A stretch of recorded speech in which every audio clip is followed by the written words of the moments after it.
So this is going to be a short video, hopefully. Shouldn't take too long, pretty simple. As you can see, we got USB tactical HK 45, and then today what I want to do is I want to install this GGNG. The bag is open, but it's still new. I just opened it up just to kind of see it. The adapter. So this is 1913 rail adapter particularly for this USB full size.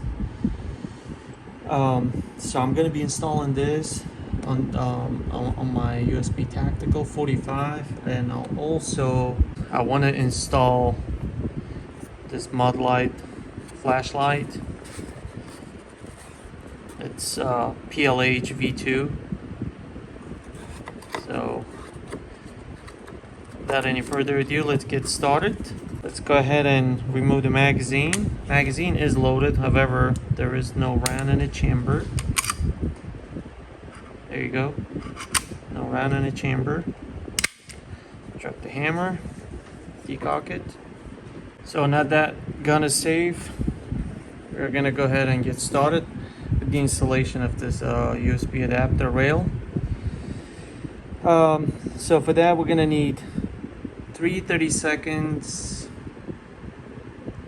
screw bit right here, screwdriver bit, and it's good if you have a torque measuring screwdriver, so that way you don't over tighten it or install it too loose. For this particular adapter, it's calling for 10 inches of torque. So I got my Wheeler screwdriver, torque screwdriver. I'm going to set it to 10 inches a pound.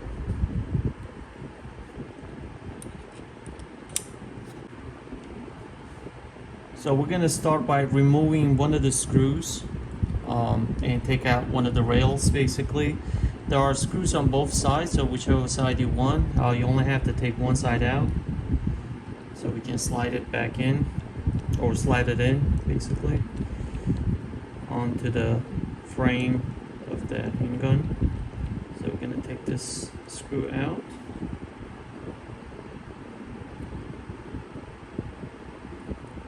Here we go. And take this side out. There's this pin here, so make sure you don't lose it. And to install, we are just going to slide this in.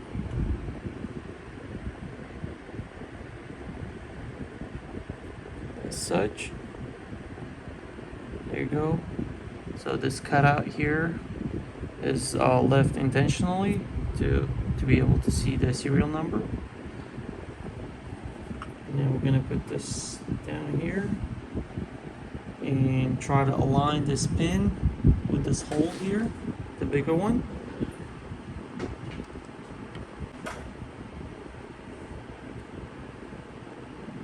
And now I'm going to take this screw and put it here, in that hole, back in its place essentially.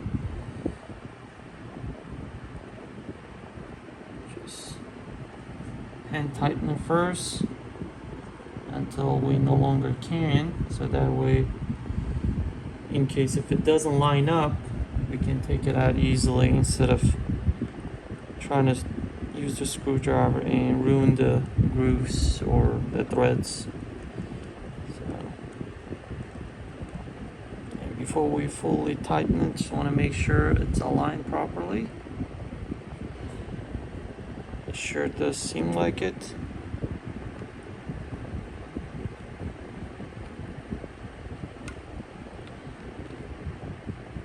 Alright, so let's tighten this side too, just to be on the safe side. There you go. So we reached the 10-pound mark. Same here. And it's done. That's how it looks.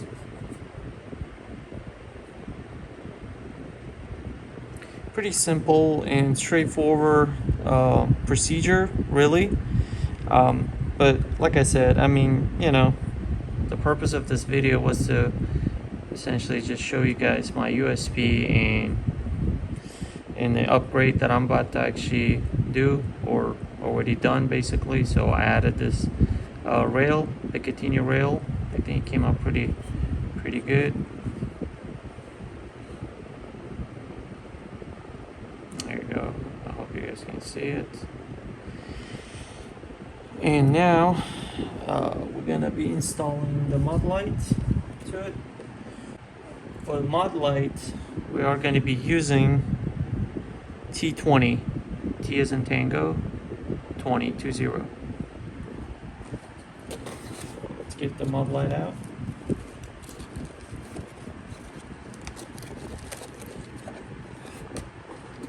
So I debated between Modlite or Surefire and decided to go with Modlite just because I already have this kind of light on my CZ.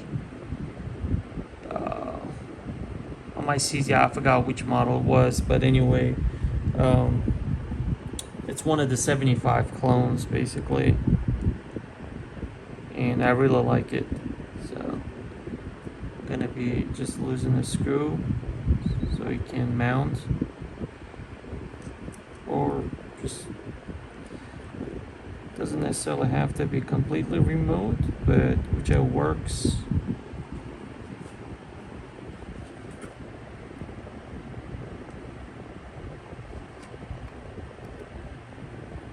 It'll be getting mounted to the very first, I guess, rail here, the first one, because I can't get to the middle one, because otherwise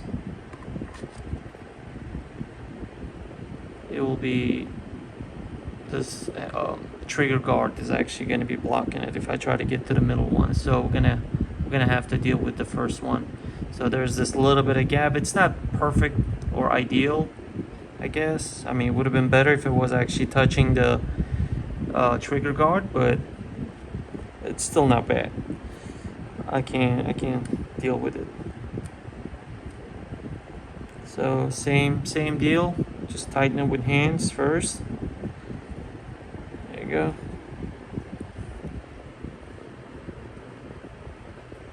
This is how it will look essentially when it's done. Kind of like it. There you go.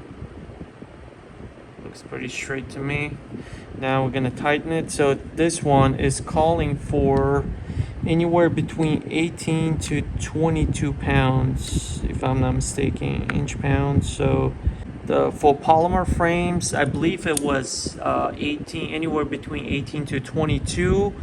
And for steel frame, I think it was a little less. I believe it was like 17 to 20 or something like that for Modlite. Now let's tighten this.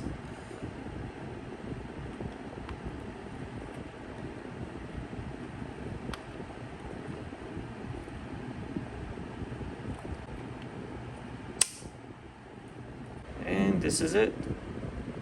There you go. Let me turn off these lights just to show you guys the brightness.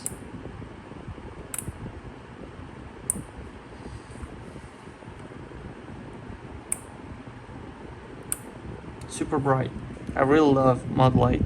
I got a few of these. I mean, I do have Surefires as well, Streamlights, Surefires, but I don't know, for whatever reason, I personally prefer Modlite just because it feels like they build better, more durable, I guess. I mean, I'm not gonna downplay Surefire. I mean, Surefire is pretty good too. I have quite a few of those. Matter of fact, I have Surefire on my Mark 23. But again, if I were to choose between the three, Surefire, Streamlight, or Modlite, I personally would pick Modlite first. It's just me. The output wise, this is like 1350 or something like that lumens. So this is slightly brighter than 1000 lums of Surefire or Streamlight. But it's not just about the output really, it's just the build quality of Modlite just feels a little more durable, if you will. And that's just me. But either way, there you have it, guys. So, oops. Here, so I installed GG&G in the Modlite on this HK 45 USB 45 Tactical. This is one of the few production line models, I guess, if you will. This one actually has JS kind of letters here added next to H and K. There's nothing special. It's still the same USB. It's just there were 2, maybe 3 years of production when when H and K collaborated with JS or something. Like, there was something actually. You guys can look it up online if you want. On H&K forums, they actually have a lot more elaborated articles about this. There was something going on back in like early 2000s when HK actually printed these kind of JS letters on some of the platforms, and this is just one of those. And it just kind of looked cool to me, so I went ahead and got this one. So yeah, but otherwise it's still the same USB Tactical. There's nothing special or unique about it. I mean, unique in a way that's mine. I mean, that's kind of cool about it. But otherwise it's still same USB Tactical, just like any other ones out there. But yeah, this is pretty cool. So this one doesn't have night sights. My other USB Tactical 45 Tactical actually did come with your night sights, but the only downside with this one is actually this one doesn't have them. So, but there are still high suppressor height sights though. So these are much higher, taller sights than other. Matter of fact, I do have my other USB. This is a regular one in front of me right now, and this one is a regular HK OEM sights, and these are not suppressor height. So as you can see, here's the difference, right, in sights. The size of them is pretty significant. The Tactical has much taller and larger sights. But anyway, so yeah, there's that. This is the video. Enough with rambling. I'll let you guys go. Thanks for watching. You guys have a wonderful day, and if you have any questions, please leave them in the comment section below, and I hope to catch you guys in future videos. Take care.